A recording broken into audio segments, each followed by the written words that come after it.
Lioka toko 17.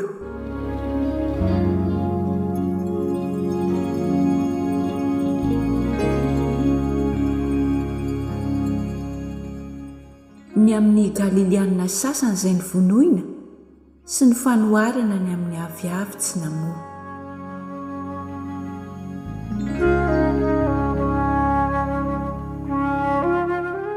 Ary tamin'izany andro izany nisy ny sasany teo izay nanambara tamin'i Jesosy ny nanjoin'ny Galiliana izay naharoharon'i Pilato tamin'ny fanatiny ny ràny.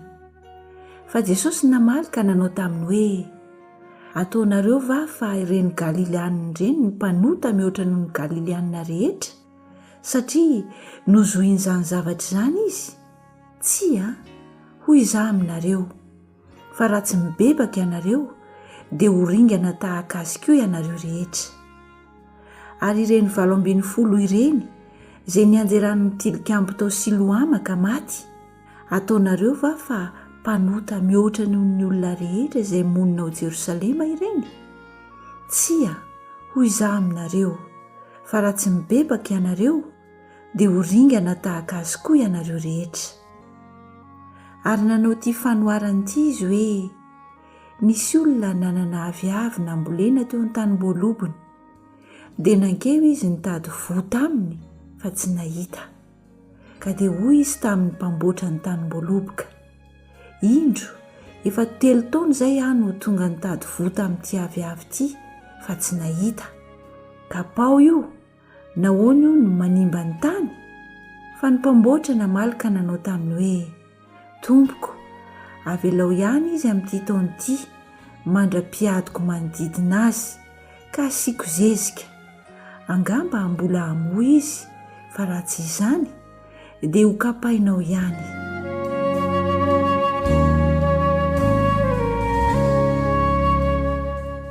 Ny nahasitranan'i Jesosy ilay vehivavy tsy nahatraka sy ny nanaovany fanoharana ny amin'ny fanaovan-draharaha amin'ny sabata.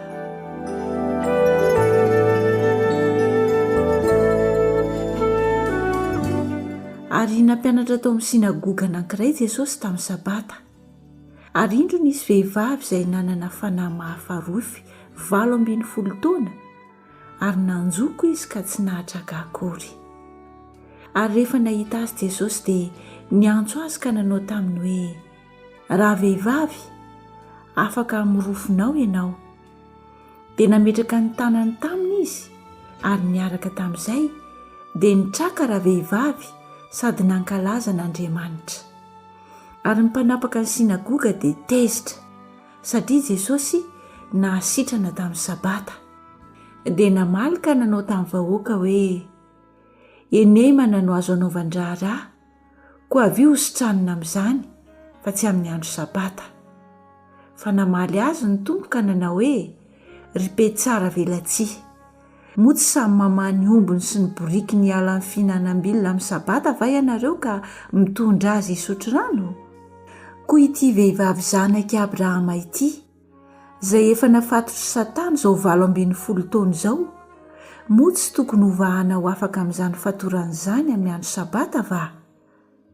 Ary raha nilaza izany izy dia nangahy azy rehetra nanohatra azy, fa ny vahoaka rehetra ny faly noho ny zavatra malaza rehetra nataony.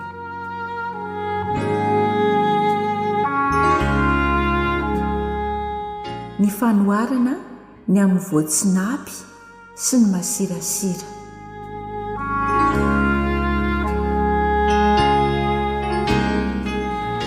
Dia hoy Jesosy: tahaka n'inona ny amin'ny fanjakan'Andriamanitra? Ary inona no hanoharako azy? Tahaka ny voatsinapy izy, izay nalain'ny olona ka namboleny tao an-tanimboly, ary naniry ka tonga azo, ary ny voromanidina nitoetra tao amin'ny rantsany. Ary ho koa Jesosy: inona no hanoharako ny fanjakan'Andriamanitra? Tahaka ny masirasira izy, izay nalain'ny vehivavy anankiray ka nataony tao amin'ny koba intelo ny famarana, mandra-pahazon'ny masirasira azy rehetra.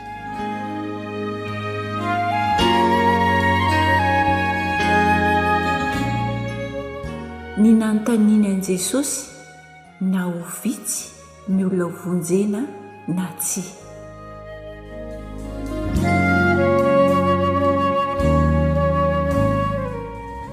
Ary Jesosy nandeha nitety ny tanàna sy ny vohitra na mpianatra sady nandroso akany Jerosalema. Dia hoy ny anankiray taminy: Tompoko, mo vitsy va no vonjena? Ary hoy izy tamin'ny olona: misese hiditra amin'ny varavarana ety ianareo, fa hoy izaho aminareo, maro no hitady hiditra fa tsy ho afaka. Rehefa mitsangana ny tompontrano ka manidy varavarana, ary ianareo mijanona eo alatrano mandondona ny varavarana ka manao hoe: Tompoko, voay zahay. Dia hamaly izy ka hanao aminareo hoe: tsy fantatro na havitaiza na havitaiza ianareo.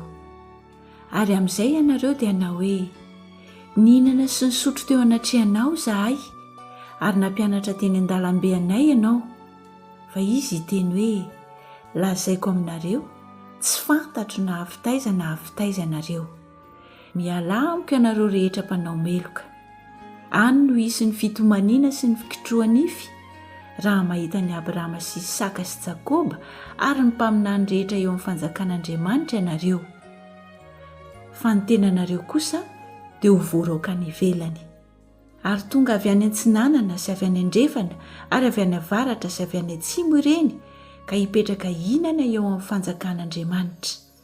Ary indro misy ny aoriana ho aloha ary misy ny aloha ho aoriana.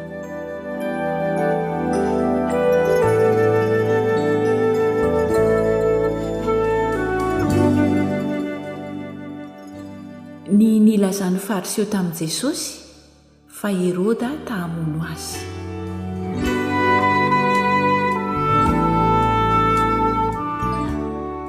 Ary tamin'izany oro izany indrindra dia nisy fariseo sasany nakeo amin'i Jesosy ka nanao taminy hoe: mandehana ianao ka mialahy eto, fa tahamono anao Heroda.